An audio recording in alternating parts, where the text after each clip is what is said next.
สบายดีนี่เป็นรถเกียร์ขาเล่น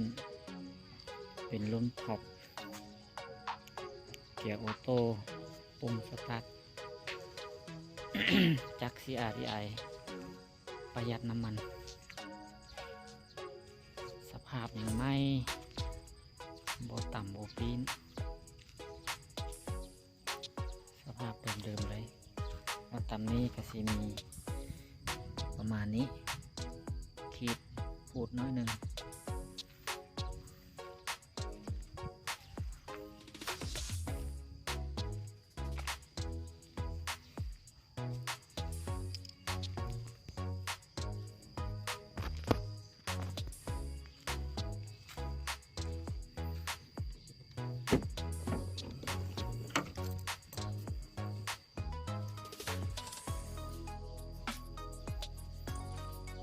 ตัวนี้กว้างใหญ่เนาะมี7 บนนั่ง2 บนนั่ง2ตังใช่ไหมอยู่ข้างหลังนี้ผมไม่ได้เอาขึ้นไม่บ่ค่อยได้ใส่ตัวข้างหลังนี่นะ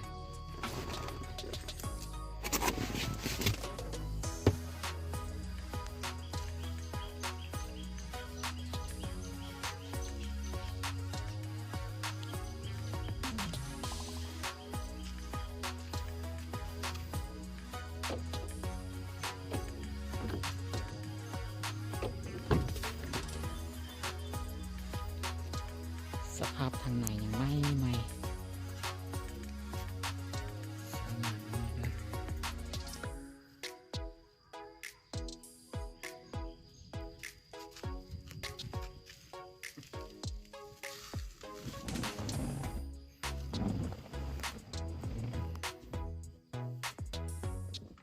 จะเป็นปุ่มสตาร์ท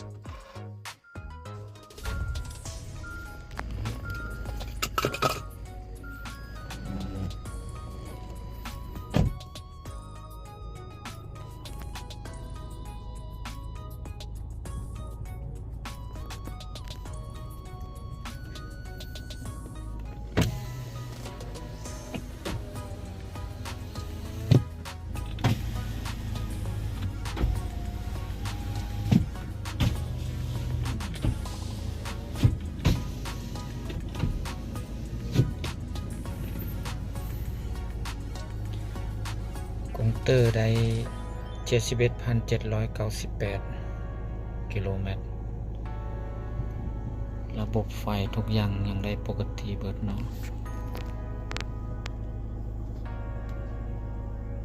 เป็นเพลงจะว่าเซฟไว้ไหนแล้วยังไงเพื่อน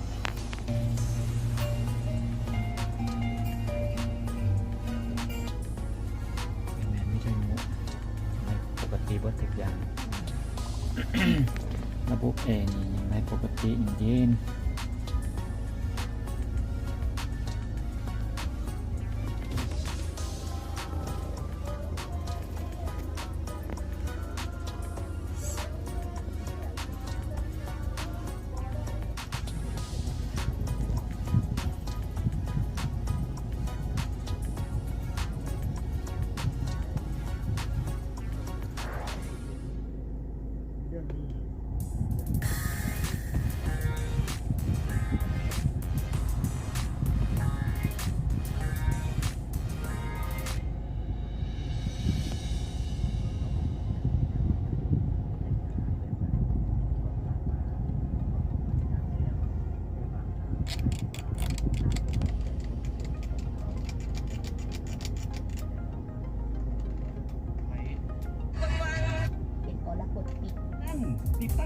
หรือ EDLG